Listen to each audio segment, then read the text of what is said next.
Hello everyone, this is a short story, The Broker, written by Ram Swaroop Kisan.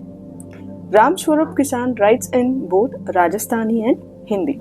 His poems have been translated into Hindi and other languages. His collections of poems and stories in Hindi are Gaon Ki Gali Gali and Bapu and other stories respectively. Many of his work have appeared on Akashvani and Doordarshan.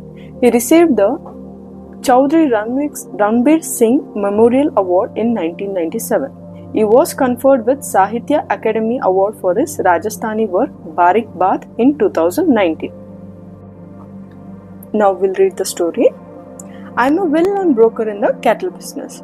A load of lies on my head and a nectar on my tongue.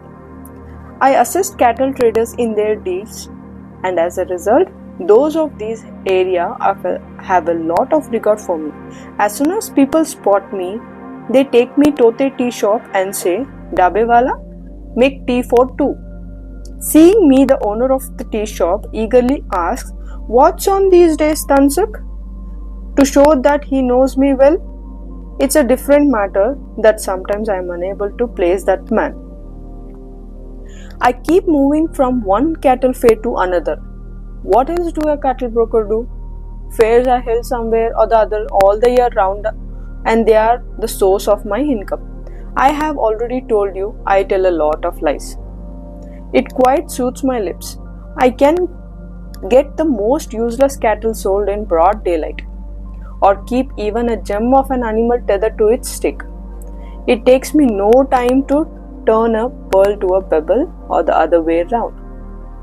I know such tricks that the buyer mistakes the iron lying in front of him to be gold. It's not that I fool the buyers, I hoodwink the seller too. I cast such a spell that the animal is unable to move from the tether. Some owners sit through fairs rubbing their eyes and yarning. To make them, I make buyers as scarce as a newborn. My account can make the owner of tethering she-calf reared with his own hands feel that this animal is full of defects. He find himself saying, "How do you find such things, Tansuk? Is the wretched one worth anything at all? I will reduce the price if you say so." What I mean is that I do know how to manipulate people. After all, I am Tansuk, the broker. I know well that mine is not good job. All day one has to cheat the innocent. I do realize that a lie is the lowest form of my sin, but I have to resort to it for the sake of my livelihood. There is no other way I can earn my living. Neither land nor property do I have. So, what else can I do? All I understand is commission. I know that the word broker evokes contempt, that a broker gets no respect in society, but I am helpless. And I was not boasting of my cleverness earlier, merely describing how skilled I am in my brutality. This incident took place one summer evening. I had just returned home and was lying on a charpai beside the entrance to my house. I couldn't get a wink of sleep as some sparrows were creating a racket above my head. Just then I noticed that the plaster on the ceiling had worn out and the peelings, flapping closely, seemed to be weighing with one another to suddenly descend on me. The decayed thatch of the roof was a reminder of approaching old age. The holes made by the birds all over the ceiling spoke of the emptiness of my life. My mind turned to taking account of how much I had lied and sinned, how many sick cattle I had got sold in exchange for hard-earned money, and how many goods once for next to nothing, how many sins had I committed for the sake of this stomach, which ever after all that was empty. For the sake of this stomach, which ever after all that was empty. I was thinking of the past when I was abruptly pulled back into the present by a visitor. "Ram Ram Sa, Ram Ram Bhai, I said. You are Tansuk, aren't you? Yes. I need to buy a buffalo, he said as he sat on the charpai near my feet. He was old, 60 or so. That he was broken man was evident from his face. It immediately struck me that here was a wonderful opportunity to wash off my sins. I could do that by getting a good animal for this needy, troubled person. He drank some water. Did you hear what I said? He began again.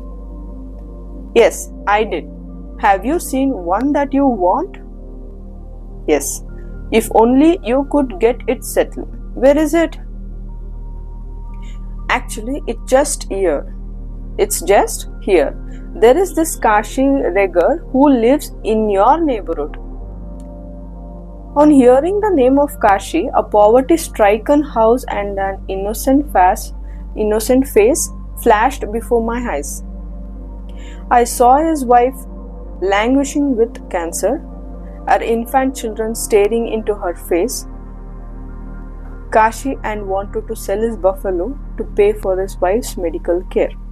He had often said to me, Tansuk, get my animal sold, friend. My wife's treatment depends solely on this. The doctors have advised surgery and I don't have a single paisa with me. You are a broker. Just get this little bit done for me. You can even take your commission, friend. Even that wasn't too bad, but the name brought yet another picture to my mind. That of Kashi's sick buffalo. She had 4 miscarriages. The vet had treated her, but she had warned that another miscarriage would surely kill her. I was greatly distressed. I could not say a word, but just kept brooding. After a long while, the old man broke the silence. So, what are you thinking? Have you decided to overlook my request? No, I haven't. Did you say Kashi buffalo? Yes. What makes you look so worried? Is there a defect in the animal? Don't get me into trouble. I'm a poor man. I need it for my son. For your son? Yes, my son is sick. He was in hospital for 2 long years and was discharged yesterday. The doctor says that he should drink milk.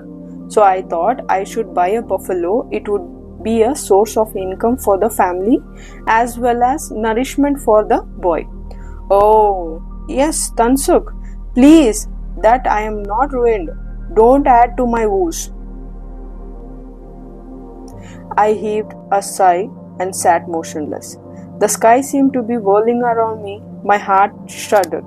Never had I been trapped like this in my 20 long years as a broker. With a single stroke, the old man had invoked the punishment for my sins. There stood before me 2 hungry figures with their arms stretched out. 2 diseased bodies breathing their last. Who shall I not save? Who should I cheat? Kashi or the old man? Their questions stared at me, taunted me. What should I say to the old man? Yes or no? A yes would mean the murder of the old man, while a no would mean the end of Kashi. Tansuk, a no would mean the end of Kashi. Tansuk ji, shall we go to Kashi's house? The old man said again, I am not a broker. You, old man? I heard myself shriek, do whatever pleases you. I saw the old man rise with the support of his stick and hobble out of trembling feet. I sat alone on my charpai. Finally, I lay down again and looked at the roof as I had done earlier. The sparrows were quarreling as always. So this is the end of the story. Thank you.